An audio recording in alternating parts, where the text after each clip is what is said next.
Assalamualaikum warahmatullahi wabarakatuh. Perkenalkan, saya Adisti Nurhalila. Dalam video kali ini, saya akan menjelaskan tentang dampak dimensi internasional terhadap perang Rusia-Ukraina pada bidang ekonomi. Video ini saya buat untuk memenuhi tugas pengantar manajemen kelas B, Prodi Ekonomi Pembangunan.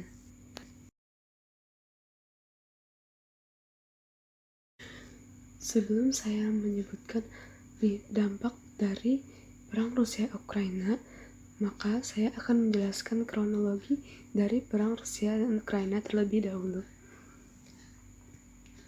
Isu serangan Rusia ke Ukraina telah bergulir sejak November 2021.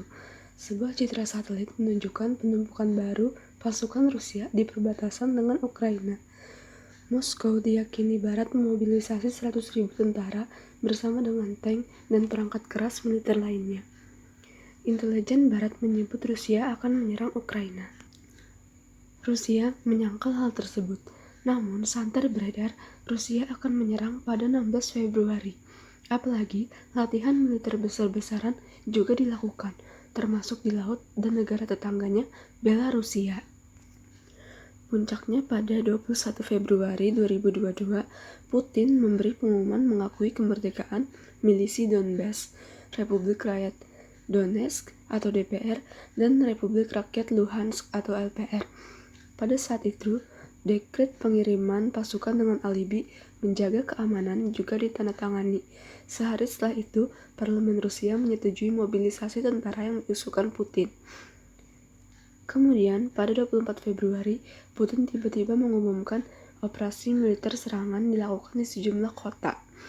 Barat menyebutnya invasi. AS dan Sekutu menyebut Rusia melanggar kedaulatan negara lain.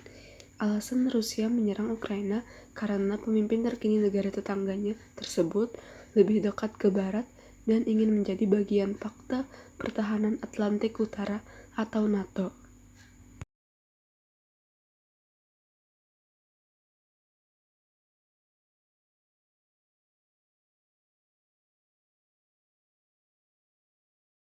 Dampak ekonomi internasional terhadap perang Rusia-Ukraina. Yang pertama yaitu aliansi Rusia dan antisipasi perluasan konflik. Yang kedua ada kenaikan harga komoditas dunia. Yang ketiga ada pemulihan ekonomi pasca COVID-19 terancam lebih rendah. Yang keempat, suplai komoditas dan logistik terhambat. Yang kelima atau yang terakhir, potensi harga ekspor naik.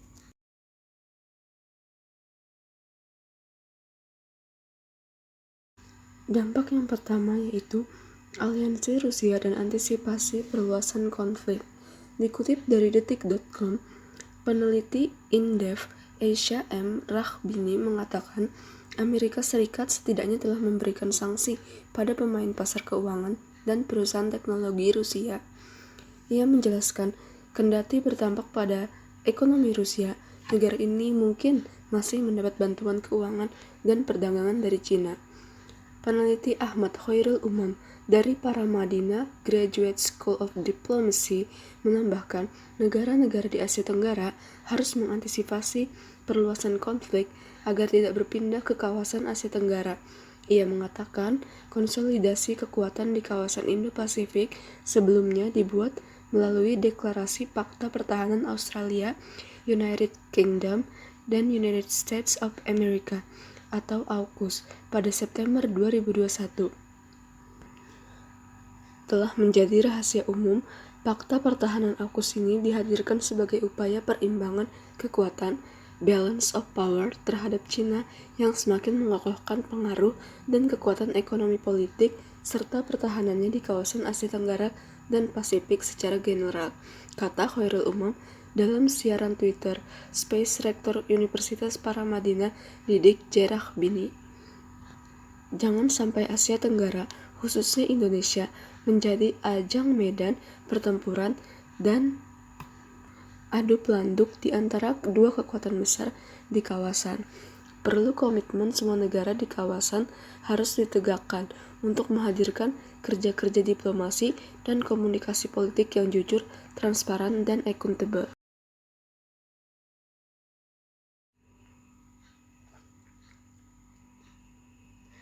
Dampak yang kedua yaitu kenaikan harga komoditas dunia.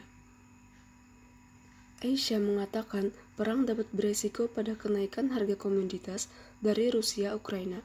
Ia menjelaskan, Rusia adalah salah satu produsen dunia minyak bumi, kalium karbonat atau potas, bahan baku pupuk, dan industri pertambangan seperti nikel, aluminium, dan palladium. Rusia dan Ukraina juga merupakan negara pengekspor utama gandum. Ia menambahkan, perang Rusia-Ukraina dapat berdampak pada kenaikan harga minyak bumi yang diperkirakan meningkat hingga lebih dari $100 per barel. Sementara itu, harga bahan bakar minyak meningkat di AS dan Eropa sebesar 30%.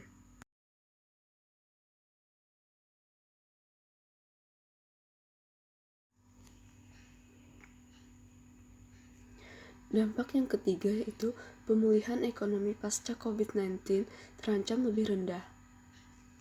Jika perang berlanjut, kata Asia, pemulihan ekonomi global juga terancam akan lebih rendah dari prediksi awal.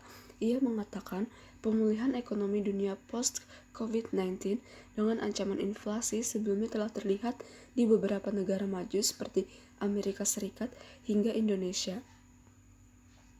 Ia merinci, prediksi awal pertumbuhan ekonomi global diprediksi 4,4% pada 2022, 3,8% pada 2023, 3,9% pada negara maju di tahun 2022, dan 2,6% di negara berkembang pada tahun 2023. Peneliti Mahmud Shaltout dari Paramadina Graduate School of Diplomacy menambahkan, anggaran pendapatan dan belanja negara atau APBN Indonesia juga bisa semakin terbebani karena perang Rusia-Ukraina. Sebab, sebagai negara pengimpor minyak bumi, harga minyak yang melambung berisiko mengganggu pertumbuhan ekonomi Indonesia yang membaik pada 2021.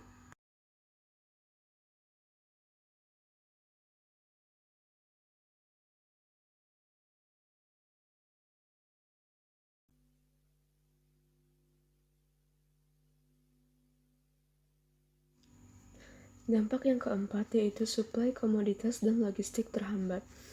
Asia mengatakan rantai pasukan global sebelumnya sudah mengalami hambatan logistik akibat COVID-19. Konflik Rusia-Ukraina yang berkepanjangan beresiko memperburuk supply chain dan memicu kenaikan harga komoditas.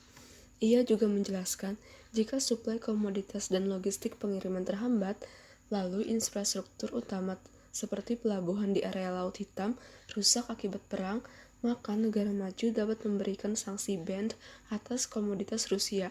Tetapi, sanksi ini juga dapat memperburuk harga komoditas karena pasokan komoditas alam dari Rusia untuk global ikut turun. Dampak yang kelima atau terakhir yaitu potensi harga ekspor naik. Mahmud mengatakan, kendati perang membuat kerugian dan krisis perdagangan maupun ekonomi, ada beberapa negara yang justru mendapatkan keuntungan. Ia mencontohkan negara penghasil emas, perak, aluminium, dan nikel seperti Indonesia mengalami kenaikan harga komoditas saat konflik Rusia-Ukraina berlangsung. Ia menambahkan, negara lain penghasil minyak gas, bumi, perak, emas, nikel, dan aluminium, hingga palladium juga mengalami kenaikan.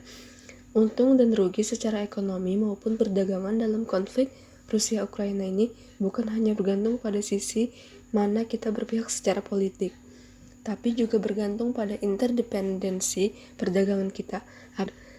Apakah dengan jejaring dagang aliansi besar Rusia ataukah aliansi Ukraina, dan juga secara khusus pada komoditas ekspor dan impor kita, kata Mahmud.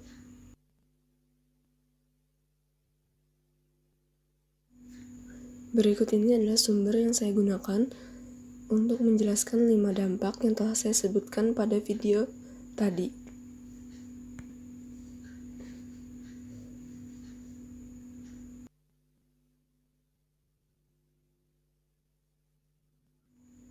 Terima kasih telah menonton. Maaf apabila ada kesalahan kata.